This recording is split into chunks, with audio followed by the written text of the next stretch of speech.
तो चलो आज का क्लास स्टार्ट करेंगे हम लोग लॉ ऑफ मास एक्शन के टॉपिक से। ठीक है। तो लॉ ऑफ मास एक्शन कौन दिए थे? तो ग्लोबर एंड वेग इन साइंटिस्ट का नाम है जो आपके लॉ ऑफ मास एक्शन को दिए थे। ठीक है। तो law of mass action apply कैसे करते हैं, इसका मतलब क्या, तो ध्यान देना। इसको समझने के लिए वो समझना पड़ेगा। तो ध्यान देना, लॉ ऑफ मास एक्शन के लिए हम एक रिएक्शन लिख रहे हैं। एक रिवर्सिबल रिएक्शन को हम लिख रहे हैं। ठीक। तो आपके पास क्या है कि ए और बी रिएक्टेंट है और इसका एक फॉरवर्ड प्रोसेस है और बैकवर्ड प्रोसेस, यानी ये रिएक्शन क्या है, इक्विलिब्रियम अचीव कर सकता है। ठीक है। और सी और डी क्या प्रोडक्ट है। और इसमें इसमें small A B C D क्या है, इसका बैलेंस इक्वेशन का कोफिशिएंट्स है। ठीक। इसका बैलेंस इक्वेशन का क्या है, कोफिशिएंट्स है। ठीक है। तो ध्यान देंगे। अब ध्यान देना, तो law of mass action action के अकॉर्डिंग क्या बोला गया है कि जो फॉरवर्ड प्रोसेस होता है उसका रेट कैसे निकालेंगे। तो rate of forward process, F मतलब फॉरवर्ड, ए प्रोपोर्शनल टू होता है एक्टिविटी ऑफ ए। एक ए और बी जो यहाँ पे रिएक्टेंट है, यानी अगर हम फॉरवर्ड प्रोसेस का बात करेंगे तो उसका रिएक्टेंट कौन है। तो फॉरवर्ड प्रोसेस के लिए रिएक्टेंट है ए और बी, कैपिटल ए और बी क्या रिएक्टेंट है। और बैकवर्ड प्रोसेस यानी बैकवर्ड प्रोसेस का रिएक्टेंट कौन है। जब बैकअप प्रोसेस का हम बात करें तो उसके लिए रिएक्टेंट कौन होता है, सी और डी रिएक्टेंट होगा और ए और बी प्रोडक्ट होगा। मैं फिर से रिपीट कर रहा हूँ, जब भी बात करते हो आप किसी भी रिवर्सिबल रिएक्शन का तो उसका एक अपना फॉरवर्ड प्रोसेस होगा। फॉरवर्ड प्रोसेस का रिएक्टेंट क्या होता है, तो ए और बी इसके लिए रिएक्टेंट होगा। ठीक है। और सी और डी क्या होगा, प्रोडक्ट होगा। और जब बात करते हैं बैकवर्ड प्रोसेस का, तो सी और डी क्या होगा, सी और डी क्या होगा, रिएक्टेंट होगा और ए और बी क्या होगा, प्रोडक्ट होगा। ठीक है। तो बोला गया है कि जब रेट जो होता है, रेट प्रोपोर्शनल टू क्या होता है, activity of reactants to power their coefficient, to power their coefficients. ठीक है। तो फॉरवर्ड प्रोसेस का रिएक्टेंट क्या है, ए और बी है, तो उसका एक्टिविटी ले लेंगे। एक्टिविटी ऑफ ए का पावर स्मॉल है, एक्टिविटी ऑफ बी का पावर स्मॉल बी, और आपस में मल्टीप्लाई कर देंगे। ये प्रोपोर्शनल टू होता है। अब प्रोपोर्शनलिटी से हटाने के लिए हम लोग क्या करते हैं, उसमें एक डाल देते हैं रेट कांस्टेंट, तो के एफ। ठीक है। के एफ का मतलब होता है rate constant for forward process. के एफ का मतलब होता है rate constant for forward process, rate constant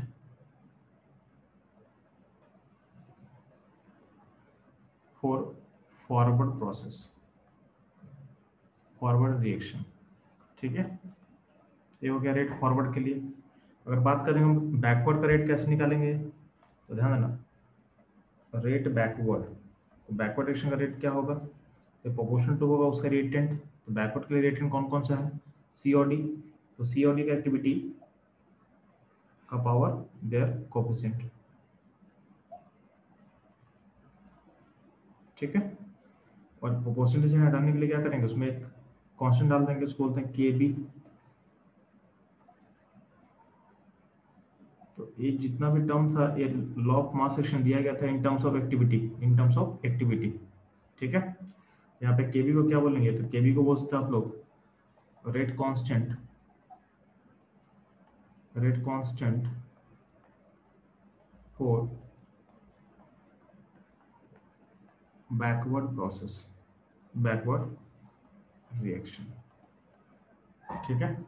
ये हो जाएगा आपका के एफ और के बी, ये हो जाएगा आपका के एफ और के बी। ठीक है। तो ये सारा इक्वेशन लिया गया है इन टर्म्स ऑफ एक्टिविटी। अगर अगर हम बात करेंगे मोलरिटी का, अगर हम मोलरिटी का यूज करना चाहते हैं तो इसको आप ऐसा सोच सकते हो, for dilute solution, for dilute solution हम ऐसा बोल सकते हैं कि एक्टिविटी इक्वल टू क्या होता है, मोलरिटी। एक्टिविटी इक्वल टू क्या होगा, मोलरिटी। इसका मतलब जो एक्टिविटी ऑफ ए है उसके बदले हम क्या लिख सकते हैं, मोलरिटी ऑफ ए लिख सकते हैं, मोलरिटी ऑफ ए लिख सकते हैं। एक्टिविटी ऑफ बी के बदले हम क्या लिख सकते हैं, चलो मोलरिटी ऑफ बी लिख सकते हैं। एक्टिविटी ऑफ सी के बदले हम क्या लिख सकते हैं, मोलरिटी ऑफ सी लिख सकते हैं। और एक्टिविटी ऑफ डी के बदले हम क्या लिख सकते हैं, मोलरिटी ऑफ डी लिख सकते हैं। ठीक है। इनको अगर हम सब्स्टिट्यूट कर देंगे तो आपका जो रेट ऑफ फॉरवर्ड है उसके यहाँ पे क्या हो जाएगा, के एफ कॉन्सेंट्रेशन ऑफ ए का power small A in concentration of B का पावर स्मॉल बी, यानी जो एक्टिविटी था उसको हम रिप्लेस कर दिया मोलरिटी। ये हो गया फॉरवर्ड, ये हो गया फॉरवर्ड प्रोसेस के लिए। बैकवर्ड के लिए हम क्या लिख सकते हैं, तो बैकवर्ड के लिए लिख सकते हैं rate equal to K B molarity of C का power C molarity of D का पावर डी। ठीक, ये हो गया डब्ल्यू सॉल्यूशन के लिए।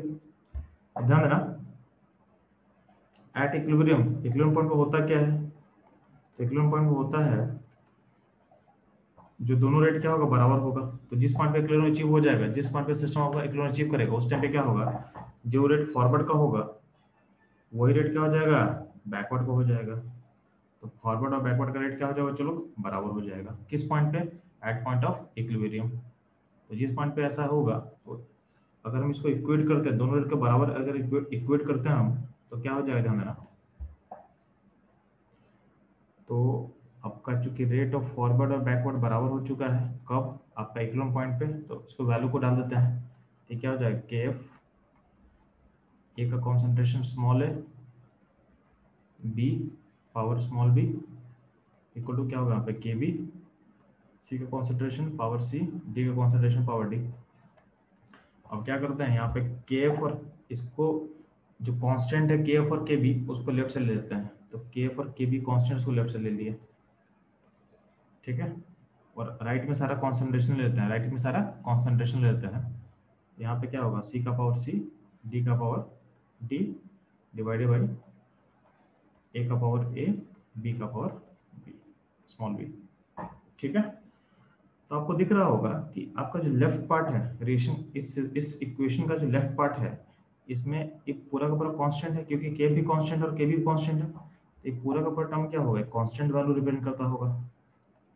तो अगर लेफ्ट पार्ट अगर कांस्टेंट है तो राइट पार्ट भी क्या होगा, ये भी कांस्टेंट हो जाएगा। अब ध्यान देना, इस क्वेश्चन में राइट होता है कि 21 पॉइंट का कंसंट्रेशन है, 21 पॉइंट का कंसंट्रेशन है, यहाँ पे जो ए और बी सी डी का हम जो मोलरिटी फाइंड कर रहे हैं, 21 पॉइंट का मोलरिटी यहाँ पे है। तो ये इसको आप लिख सकते हो कि ये जो कंसंट्रेशन होगा किस पॉइंट का होगा, तो ये होगा एट पॉइंट ऑफ इक्विलिब्रियम होगा।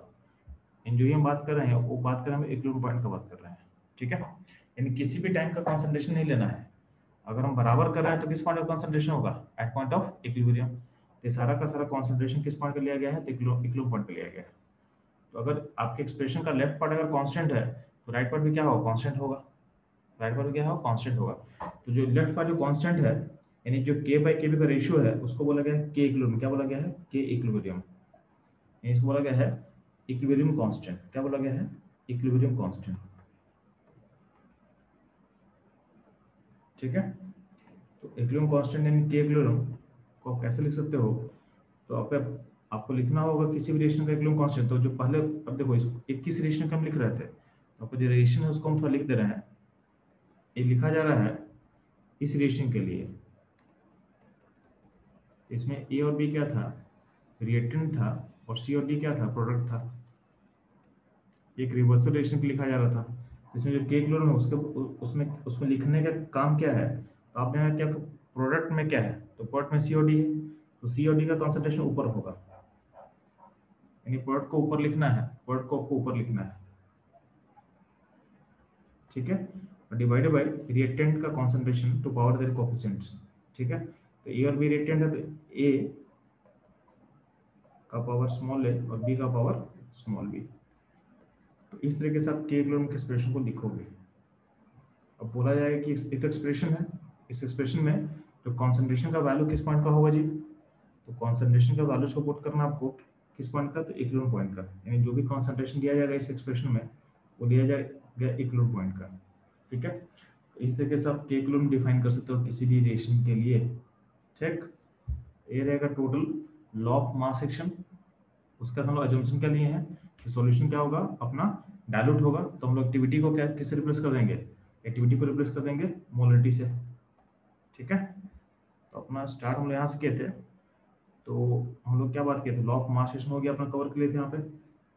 लॉ ऑफ मास एक्शन में एक्टिविटी का टर्म था, अगर सॉल्यूशन डायलूट होगा तो एक्टिविटी को आप रिप्लेस कर सकते किससे, मोलरिटी से। तो मोलरिटी से रिप्लेस कर दिया गया। उसके बाद रेट को बराबर कर दिया गया एट पॉइंट ऑफ इक्विलिब्रियम। तो अपने पास एक्सप्रेशन निकल के आ जा रहा है किसका, तो अपने पास एक्सप्रेशन निकल के आ जा रहा है के इक्विलिब्रियम का, कि कैसे लिखते हैं किसी भी रिएक्शन का के इक्विलिब्रियम कांस्टेंट। इक्विलिब्रियम कांस्टेंट कैसे लिखा जाता है ये आपको समझ में आ चुका होगा। ठीक, अब ध्यान देना,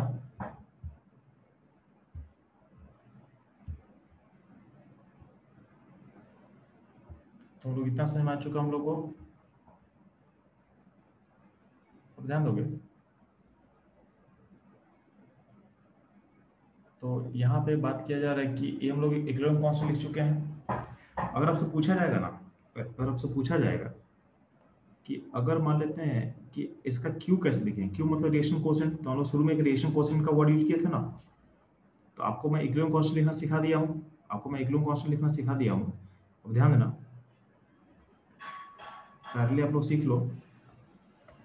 अगर अगर बात करते हैं कि इस रिएक्शन ऐसा कुछ है अपने पास, ठीक है, और इस रिएक्शन का किसी भी टाइम पे अगर हम एक्सप्रेशन को लिखेंगे, तो अगर मान लेते हैं कि सी का concentration at any time T का पावर सी इंटू डी का concentration at any time T का पावर स्मॉल डी, यानी जो कोफिशिएंट है, ए का concentration at any time T का स्मॉल ए, तो ये क्या रिप्रेजेंट करता था, ये रिप्रेजेंट करता है क्यू टी।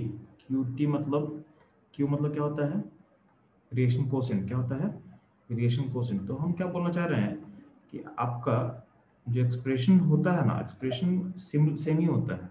आप के किलो लिखो या फिर क्यू लिखो, आपका एक्सप्रेशन सेम रहेगा, बट जो कंसंट्रेशन पुट करते हैं उसका टाइम किस पॉइंट का वो बस वेरिएबल होता है। तो किसी भी टाइम का कंसंट्रेशन पुट करोगे तो हो जाएगा अपना क्यू, यानी हो जाएगा रिएक्शन कोसेंट। ठीक है, अब reaction quotient at at at equilibrium point पे ही बोला गया है के इक्विलिब्रियम, यानी जो क्यू का वैल्यू होता है एट पॉइंट ऑफ इक्विलिब्रियम वही होता है के इक्विलिब्रियम। यानी क्यू और के अलग अलग नहीं है, क्यू को ही के बोलेंगे कब, जब आप इक्विलिब्रियम पॉइंट पे होगे तब का। ठीक है, तो किसी भी टाइम का अगर तुम निकालते हो रेशियो को, तो उस रेशियो को हम क्यू बोलेंगे। तो इसलिए देखो यहाँ पे लिखा हुआ है Q at time any time T, उस टाइम टी पे सारा कंसंट्रेशन पुट कर दो तो रेशियो निकलेगा, उसको क्यू बोल रहे हो। और क्यू का वैल्यू ही एट पॉइंट ऑफ इक्विलिब्रियम को बोला गया है के इक्विलिब्रियम। ठीक है, तो ये चीज ध्यान देना। यानी अब आपसे क्यू निकालने के लिए बोलेंगे तो कुछ नहीं करना है, एक्सप्रेशन सेम ही लिखना है और वैल्यू को पुट कर देना, आपको वैल्यू को पुट कर देना है। ठीक है, तो क्यू के लिए एक्सप्रेशन सेम रहेगा, के के लिए एक्सप्रेशन सेम रहेगा, बस जो वैल्यूज को पुट करना होगा के वाले पॉइंट पे क्या करना है, इक्विलिब्रियम पॉइंट का वैल्यू को पुट करना है। ठीक है, बस यही डिफरेंस होता है। के का वैल्यू फिक्स होता है, क्यू का वैल्यू वेरी कर सकता है, टाइम के साथ क्यू का वैल्यू चेंज करेगा, के का वैल्यू चेंज नहीं करेगा। और क्यू जब चेंज करेगा तो क्यू का ही जो कांस्टेंट वैल्यू अचीव करता है पॉइंट ऑफ इक्विलिब्रियम, उसी को हम बोलते हैं के इक्विलिब्रियम, उसी को हम बोलेंगे के इक्विलिब्रियम। ठीक है, तो ये था, तो यहाँ ध्यान देना। तो हम लोग क्यू और के का बात कर लिए। ठीक, तो अपने नोट्स में भी लिखा हुआ है कि क्यू इक्वल टू क्या होगा, क्यू इक्वल टू क्या होगा, क्यू इक्वल टू के इक्विलिब्रियम। ठीक है, कब, जब एट पॉइंट ऑफ इक्विलिब्रियम। तो क्यू इक्विलिब्रियम इक्वल को ही बोलते, क्यू इक्विलिब्रियम बेसिकली क्या है, क्यू इक्विलिब्रियम को ही बोलते हैं के इक्विलिब्रियम। ठीक, ये ध्यान देना। अब ध्यान देना, जो मोलरिटी की हम बात कर रहे हैं, तो मोलरिटी बेसिकली क्या होता है जी, मोल बाय वॉल्यूम। क्या होता है, मोल बाय वॉल्यूम। अब मोल को हम कैसे लिख सकते हैं, तो मोल को लिख सकते हैं वेट बाय मोलर मास, क्या लिख सकते हैं, वेट बाय मोलर मास, और नीचे क्या होगा, वॉल्यूम। ठीक, अब ध्यान देना, ये जो वेट बाय, यहाँ पे जो वेट का टर्म ऊपर में है, यहाँ जो वेट का टर्म ऊपर में है और नीचे क्या है, वॉल्यूम का टर्म है, नीचे क्या है, वॉल्यूम का टर्म है। तो वेट और वॉल्यूम क्या होगा, डेंसिटी। तो मोलरिटी को हम ऐसा भी लिख सकते हैं, density by molar mass, density by molar mass. तो ये हो गया मोलरिटी का एक और एक्सप्रेशन। तो मोलरिटी को हम रिप्रेजेंट कर सकते हैं डेंसिटी बाई मोलर मास में। अब ध्यान देना, ये मोलर मास क्या होता है, किसी भी एंटिटी का, किसी भी चीज का मोलर मास क्या होगा, कांस्टेंट होगा। जैसे मान लेते हैं एनो, हम आपसे पूछें कि NaOH का मोलर मास क्या होगा, आप बोलोगे 40। ठीक, आपसे पूछा जाएगा CO2 का मोलर मास क्या है, तो आप बोलोगे 44। तो यार इनका जो मोलर मास है, इसका वैल्यू क्या होता है, वो कंडीशन पर डिपेंड नहीं करता है। कंडीशन कुछ भी हो, आपसे पूछा जाएगा तो इसका मोलर मास 40 ही रहेगा और CO2 का मोलर मास 44 ही रहेगा, एक कंडीशन के अकॉर्डिंग चेंज नहीं करता है। इसलिए यहाँ बोला गया है कि मोलर मास किसी भी एंटिटी का क्या कांस्टेंट होगा। जो मोलरिटी का हम बात कर रहे हैं, मोलरिटी का हम बात कर रहे हैं, तो मोलरिटी का क्या बोला गया है, तो मोलरिटी का हम लोग फाइनली क्या निकाल चुके हैं, density by molar mass, density by molar mass. ठीक, तो मोलर मास तो कांस्टेंट है, तो हम ऐसा बोल सकते हैं क्या कि किसी भी एंटिटी का किसी भी सब्सटेंस का मोलरिटी प्रोपोर्शनल टू क्या होगा, डेंसिटी होगा, मोलरिटी प्रोपोर्शनल टू डेंसिटी होगा। अब यहाँ पे एक इंपॉर्टेंट पॉइंट आने वाला है, तो ध्यान देना, जब हम डेंसिटी की बात करते हैं तो अगर हम किसी किसी भी सॉलिड का बात करेंगे, अगर हम कोई अगर सॉलिड होगा तो उसका अगर हम बात कर रहे हैं तो ध्यान दोगे,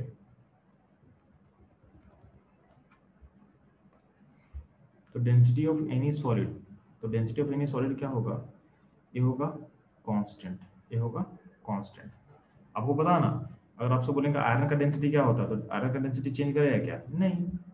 आयरन का छोटा बोल लो बड़ा बोल लो, आयरन का कितना ही बड़ा सब्सटेंस लो, डेंसिटी क्या होता है, कांस्टेंट होता है। तो सॉलिड का डेंसिटी कांस्टेंट होगा, इसका मतलब क्या है कि किसी भी प्योर सॉलिड का डेंसिटी कांस्टेंट होता है, इसका मतलब उसका मोलरिटी भी क्या हो, कांस्टेंट होगा। मैं फिर से लिख बोल रहा हूँ कि चूंकि चूंकि सॉलिड का डेंसिटी कांस्टेंट होता है तो मोलरिटी भी क्या हो, कांस्टेंट हो। क्यों, क्योंकि मोलरिटी क्या बोला गया, मोलरिटी बोला गया है density, density by molar mass, density by molar mass.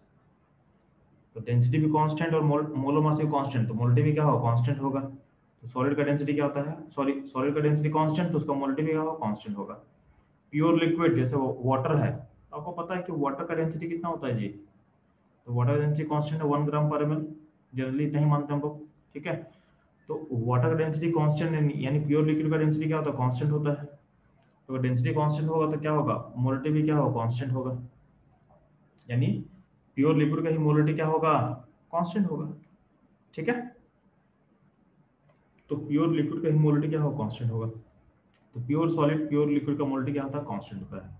बात करते हैं गैस का, तो गैस का डेंसिटी का फॉर्मूला लो पढ़े हो एटली गैस इक्वेशन में, पढ़े होंगे लोग, पीवी इक्वल टू एनआरटी होता है ना, वहां से हम डिराइव किए थे कि डेंसिटी ऑफ गैस क्या होता है, तो डेंसिटी ऑफ गैस निकल के आ जाएगा पीएम/आरटी, क्या होता है, पीएम/आरटी। तो डेंसिटी ऑफ गैस क्या हो जाएगा, पीएम/आरटी, ठीक। तो 1 से पीएम/आरटी हो जाएगा, इसका मतलब क्या है, तो इसका मतलब है कि आपका आपका आपका आपका जो गैस का जो डेंसिटी है वो देखो यहाँ पे, वो यहाँ पे देखोगे आर कांस्टेंट है, आर कांस्टेंट और एम कांस्टेंट है। एम क्या होता है, मोलर मास, एम क्या होता है, मोलर मास।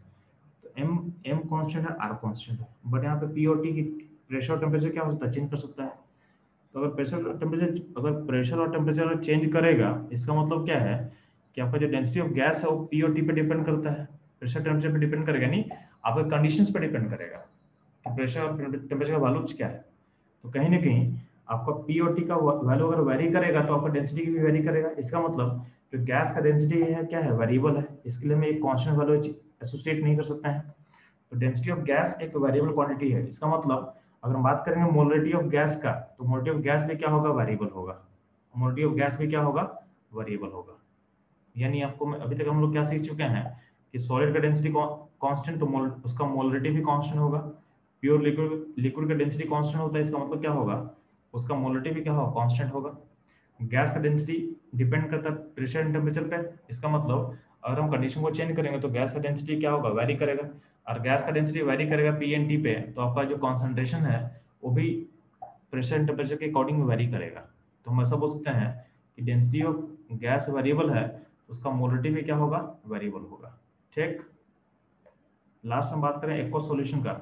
एक्वस सॉल्यूशन ध्यान देना, एक्वस सॉल्यूशन किसको बोलते हैं, जब आप सॉल्यूशन में वाटर, सॉल्यूशन में वाटर, तो ध्यान देना, अगर मान लेते हैं बस 1 लीटर का सॉल्यूशन है, तो 1 लीटर के सॉल्यूशन में आप अपने हिसाब से में मान लेते हैं कि अगर कोई डाल दिया HCl डाल दिया 1 मोल, ठीक है, कोई उसमें ऐड कर दिया 2 मोल HCl, तो यार जो एक्वस सॉल्यूशन है उसमें सॉलिड का नंबर को हम चेंज कर सकते हैं, सॉलिड के नंबर को हम चेंज कर सकते हैं। या फिर अगर मान लें कोई रिएक्शन ऑकर कर रहा है, मान लेते हैं कि आपके पास NaOH है, HCl है, दोनों को मिला दिया, तो दोनों को मिला देंगे, तो मान लेते हैं सिस्टम में शुरू में इसका 2 मोल था NaOH का, और HCl का मान लेते हैं 1 मोल था बिगिनिंग में, और वॉल्यूम मान लेते हैं सिस्टम का 4 लीटर है। तो आपको पता है कि NaOH क्या होगा, रिएक्शन में पार्टिसिपेट करेगा। रिएक्शन में पार्टिसिपेट करके क्या बनेगा, तो बनेगा आपका सिस्टम में NaCl बनेगा और क्या बनेगा, वाटर बनेगा। तो कहीं ना कहीं अगर आपसे पूछा जाएगा कि NaOH और HCl का जो जो कॉन्सेंट्रेशन है वो चेंज करेगा कि नहीं करेगा, तो चेंज करेगा, क्योंकि जब रिएक्शन में पार्टिसिपेट कर रहा है सिस्टम तो आपका सॉल्यूट का जो अमाउंट है चेंज कर रहा है। रिएक्शन, अगर हम रिएक्शन के बाद देखेंगे तो आपका NaOH क्या है, एक्सेस रिएजेंट है, तो NaOH 1 मोल बच जाएगा और HCl क्या होगा, 0 मोल हो जाएगा। आपका NaCl क्या हो जाएगा, NaCl बन जाएगा 1 मोल। तो कहीं ना कहीं प्रोसेस में आपका सॉलिड का मोल चेंज करेगा तो उसका कॉन्सेंट्रेशन भी क्या होगा, चेंज करेगा, क्योंकि वॉल्यूम तो उतना ही है ना, वॉल्यूम उतना ही है, और आपका सॉलिड का अमाउंट क्या हो सकता है, चेंज कर सकता है ड्यूरिंग प्रोसेस में। यानी सिस्टम के एक्वस सॉल्यूशन में आपका ड्यू टू आप जब रिएक्शन ऑकर करेगा तो आपका जो सॉलिड का अमाउंट है, यानी जो सिस्टम का जो रिएक्टेंट एंड प्रोडक्ट है उसका मोल चेंज कर सकता है। अगर मोल चेंज करेगा तो क्या होगा, आपका मोलरिटी भी चेंज करेगा, आपका मोलरिटी भी चेंज करेगा, क्योंकि वॉल्यूम तो उतना ही है ना। जनरली क्या होता है, वॉल्यूम तो चेंज करता नहीं है, तो मोल चेंज कर रहा है किसका, रिएक्टेंट प्रोडक्ट का। तो रिएक्टेंट प्रोडक्ट का अगर मोल चेंज करेगा तो उसका कॉन्सेंट्रेशन भी चेंज कर सकता है। ठीक है, ड्यूरिंग एनी रिएक्शन आपके एक्वस सॉल्यूशन में कॉन्सेंट्रेशन क्या होगा, चेंज करेगा। इसका मतलब एक्वस एक्वस सॉल्यूशन का, किसी भी सॉलिड की अगर बात कर रहे हैं तो कॉन्सेंट्रेशन क्या होता है, वेरिएबल होता है। कॉन्सेंट्रेशन क्या होता है, वेरिएबल होता है, यानी एक्वस सॉल्यूशन का मोलिटी क्या होगा, वेरिएबल होगा। क्या होगा, वेरिएबल होगा। तो ये आपको ध्यान दोगे। यानी हम लोग बात कर चुके हैं कि सॉलिड प्योर लिक्विड का डेंसिटी क्या होता है, कांस्टेंट, तो मोलिटी भी क्या होगा, कांस्टेंट। गैस का मोलिटी और एक्वस सॉल्यूशन का मोलिटी क्या होगा, वेरिएबल होगा। ये पॉइंट को आपको याद रखना है। ठीक, चलो इससे आगे हम लोग बढ़ते हैं। तो अब इसका यूज कर क्या करना था, ध्यान देना। तो बोला गया नीचे में कुछ क्वेश्चन है, इसको बोला कि राइट के इक्विलिब्रियम, राइट के इक्विलिब्रियम। तो लिखना बहुत आसान था। जैसे पहला क्वेश्चन है कि 2A gas 3B gas gives 3C gas and 4D gas. इसके लिए इक्विलिब्रियम कैसे लिखेंगे, के इक्विलिब्रियम। तो के इक्विलिब्रियम क्या होगा, तो के इक्विलिब्रियम तो क्या होगा, पहले प्रोडक्ट का पावर उसका कोफिशिएंट, तो कॉन्सेंट्रेशन ऑफ C का पावर 3, कॉन्सेंट्रेशन ऑफ D का power 4 and divided by reactant. Reactant में क्या क्या है चलो, A और B है, तो B का पावर 3 एंड A का पावर 2। ये हो जाएगा आपका के इक्विलिब्रियम इस रिएक्शन का। ठीक, अगला क्वेश्चन हम बात कर रहे हैं कि 2A लिक्विड है, यहाँ पे A के पास क्या लिक्विड है, यहाँ पे लिक्विड है, 3B गैस है, 4C सॉलिड है, 3D एक्वस है। तो ध्यान ना, अगर हम के इक्विलिब्रियम का बात कर रहे हैं तो ध्यान है आप, यहाँ पे इसका के इक्विलिब्रियम लिखा हुआ है, यहाँ पे इसका के इक्विलिब्रियम लिखा हुआ है, तो C का पावर क्या होगा, 4 होगा। ठीक है, D का पावर क्या लिया हुआ है, चलो तो 3 लिया हुआ है, डिवाइडेड बाय क्या होगा, A का पावर क्या लिया हुआ है, A का पावर स्क्वायर लिया हुआ है, और B का पावर क्या है, तो B का पावर दिया हुआ इसमें Q। तो ये हो गया आपका के इक्विलिब्रियम, कोई दिक्कत नहीं, के इक्विलिब्रियम पता कर लिए।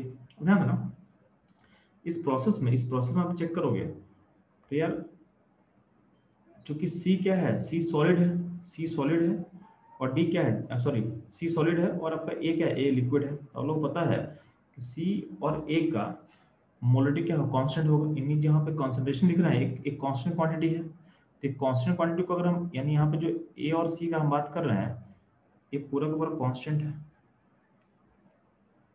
ठीक है, इसको लेफ्ट में लेके आ सकते हैं, तो इसको अगर लेफ्ट में लेके आओ तो क्या होगा, के क्लोरियम इंटू ए का स्क्वायर एंड सी का पावर 4 इक्वल टू क्या होगा, डी का पावर क्यूब, बी का पावर भी क्यूब। तो यार के इक्विलिब्रियम कांस्टेंट था और ए और सी का कॉन्सेंट्रेशन कांस्टेंट है, तो पूरा का पूरा टर्म कांस्टेंट हो जाएगा क्या, तो पूरा का पूरा टर्म कांस्टेंट हो जाएगा। इसको आप लिख सकते हो क्या, इसको लिख सकते हो के सी, तो के सी को लोग क्या हो जाएगा, डी का कॉन्सेंट्रेशन का क्यूब पावर और बी का कॉन्सेंट्रेशन का पावर क्यूब। ये हो जाएगा आपका के सी का एक्सप्रेशन, ये हो जाएगा आपका के सी का एक्सप्रेशन। ठीक है, ये हो जाएगा आपका के सी का एक्सप्रेशन। तो यहाँ आपको बताना क्या चाह रहे हैं कि यहाँ पे के ए बी सही था, ए बी सही था और ए बी सही है। तो यहाँ पे जो जो आप के किलोमीटर का जो एक्सप्रेशन लिख रहे हो उसमें कुछ कांस्टेंट टर्म भी आ सकता है समटाइम, लेकिन जो केसी का टर्म है, केसी का टर्म क्या है, केसी भी एक कांस्टेंट है और के किलोमीटर कांस्टेंट है। तो केसी वाले एक्सप्रेशन में हम उसी को हम कंसिडर करते हैं जो कि जिसका कॉन्सेंट्रेशन वेरिएबल हो, जिसका कॉन्सेंट्रेशन क्या हो, वेरिएबल हो। तो यानी केसी का जो एक्सप्रेशन है उसमें सिर्फ डी और बी को लिया गया है, क्योंकि डी और बी क्या है, डी है एक्वस और बी है गैस। तो हमको पता है कि उनका मोलरिटी वेरिएबल होता है, तो बस उसी को हम कंसिडर कर रहे हैं। यानी के कूलम्ब के एक्सप्रेशन को एक डिफरेंट तरीके से लिखा गया है।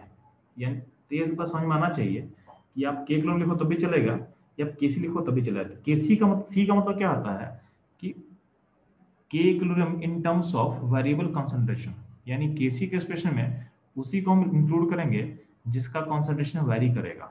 ठीक है, इसका लॉजिक समझोगे, इसका लॉजिक आप समझोगे। जैसे जैसे मान लेते हैं कि आप लोग 10th में आप लोग पढ़े होगे लीनियर इक्वेशन। तो अगर मान लेते हैं आप ऐसा लिख रहे हो 4x+3y, या मान लेते हैं 4x+8y इक्वल टू लिख रहे हो आप लोग 12। तो इसको आप लिख रहे हो, तो कोई इसको इसमें से आप चार कॉमन निकाल दो, तो क्या हो जाएगा, इसको आप लिख सकते हो, इसको आप लिख सकते हो x+2y, x+2y इक्वल टू क्या होगा 3। तो ये दोनों एक्सप्रेशन सेम एक्सप्रेशन है, दोनों में कोई अंतर नहीं है। ठीक है, तो इसको आप ऐसा लिख के दिखाओ तब भी चलेगा, इसको आप ऐसा लिख के दिखाओ तब भी चलेगा, आपका आंसर तो सेम ही आने वाला है। आपका आपका लाइन जो रिप्रेजेंट कर रहा है सिमिलर रिप्रेजेंट करने वाला है चीज।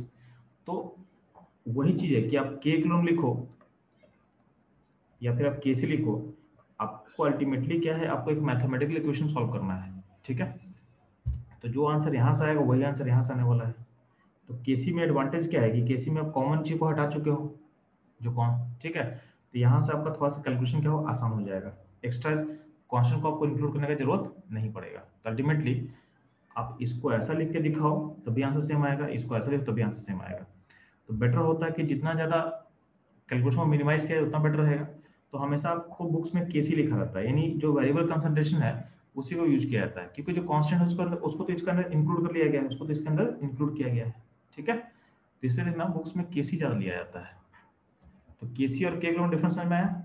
केसी के अंदर उस कांस्टेंट टर्म्स को इंक्लूड कर चुके हैं, जैसे molality of liquid and solid को ऑलरेडी उसके अंदर इंक्लूड कर लिया जाता है। ठीक है, तो हम लोग हमेशा क्या करेंगे, हम लोग हमेशा वेरिएबल कंसंट्रेशन टर्म में ही हम लोग बात करेंगे, यानी हम लोग हमेशा केसी लिखने की कोशिश करेंगे। ठीक, तो के इक्विलिब्रियम का मतलब क्या होता है, सारे को ले लेना है, कांस्टेंट हो या वेरिएबल हो सबको ले लेना अपने एक्सप्रेशन में। और केसी का मतलब क्या होता है कि आपको क्या करना है कि जो जो जिसका कंसंट्रेशन वेरी करने वाला है उसी को अपने सिस्टम में जगह देना है, यानी उसी को अपने एक्सप्रेशन में लिखना है। ठीक है, जैसे देखिए यहाँ पे आप देखोगे थर्ड थर्ड चेक करते हैं। तो थर्ड देखना, थर्ड रिएक्शन क्या आपके पास सिस्टम में है। तो थर्ड में क्या बोला है, 2A gas plus 3B gas gives 2C equals 4D gas and 3E solid. ठीक है, तो अगर बोला गया इसमें केसी लिख, तो केसी में कौन कौन सा आएगा, या डी डी आएगा, गैस आएगा और एक्वस आएगा। आपको पता ना गैस और एक्वस का कंसंट्रेशन वेरी करता है, बाकी सॉलिड और लिक्विड का कंसंट्रेशन वेरी नहीं करता, तो उसको नहीं लेंगे क्योंकि वो तो कांस्टेंट के अंदर चला जाएगा। तो अगर हम केसी का बात करें तो केसी में क्या क्या आएगा, तो सी और डी आएगा, ई नहीं आएगा, ई को नहीं लेना है। ठीक है, और लेफ्ट पार्ट में ए और बी दोनों आ जाएगा। तो अल्टीमेटली क्या होगा, सी कंसंट्रेशन ऑफ सी का स्क्वायर डी का पावर 4 डिवाइडेड बाय ए का स्क्वायर एंड बी का क्यूब, ये हो जाएगा आपका केसी। इसमें ई को हम कंसिडर नहीं किए। ठीक है, तो आपको केसी और के किलो में डिफरेंस समझ में आ गया होगा। ठीक है, अगर कोई बोलता है कि इसमें आपको के किलो लिखना है, तो के किलो के एक्सप्रेशन में आप सी डी और ई सबको लोगे, मतलब सारा का सारा आना चाहिए, यानी कांस्टेंट होगा उसको भी लेना है। ठीक है, तो ये चीज आपको ध्यान में आना चाहिए। ये रहेगा हम लोग का के किलो और केसी का एक्सप्रेशन। तो इस सेशन को हम यहीं पेंड करने वाले हैं। नेक्स्ट सेशन हम लोग स्टार्ट करेंगे एक नया इक्लोन कांस्टेंट। जैसे हम लोग के किलो पढ़ना सीख गए, यहाँ पे केसी पढ़ना सीख चुके, केसी क्या होता है समझ में आ गया। तो एक आपके पास केपी होता है, एक आपके पास केपी होता है। तो केपी क्या होता है समझेंगे, और केसी एंड केपी में रिलेशन क्या होता है, केपी एंड केसी में रिलेशन क्या होता है, इसको हम लोग समझेंगे। ठीक है।